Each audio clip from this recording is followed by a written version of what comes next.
See, the government is not interested in running the parliament. This is what I feel because we've been demanding continuously that SIR is a very important issue and this needs to be discussed.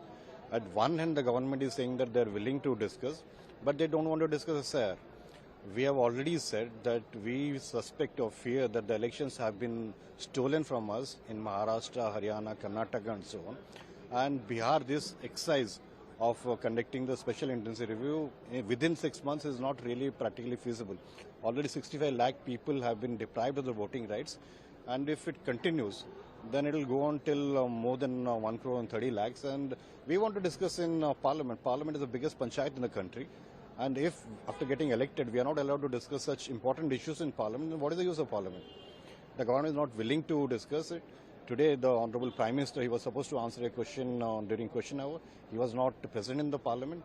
So they don't really take any much importance to the functioning of the Parliament, and it's the responsibility of the government to ensure that the Parliament runs. This government is so weak that they are not able to run the government. If they have discussion, they have talks with all the parties, how difficult it is.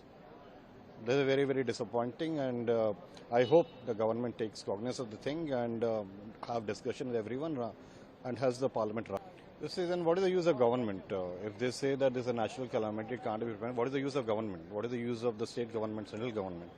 And this calamity is man-made, I think, because of the rampant progress that is happening, the construction that is happening. We are seeing the same in Himachal as well. We are seeing in Uttarakhand now. Firstly, I'd like to offer my deep condolences to everyone who lost their lives. And I'm praying that everyone who is insured or affected, they get well soon. And I appeal to our workers and leaders from the Congress party also to help the people who are in distress. And this is something which the government has to take cognizance, and it's a very, very serious issue. The kind of development that is happening, that has to be ecologically balanced. You can't go on constructing without taking into consideration the ecological aspect of it. We are seeing the same in Andaman, we are seeing the same in Lakshadweep, we have seen the same in Himachal, now we are seeing Uttarakhand, and this has to stop. The government can't say that only construction is the way of development. The ecological aspect has to be taken.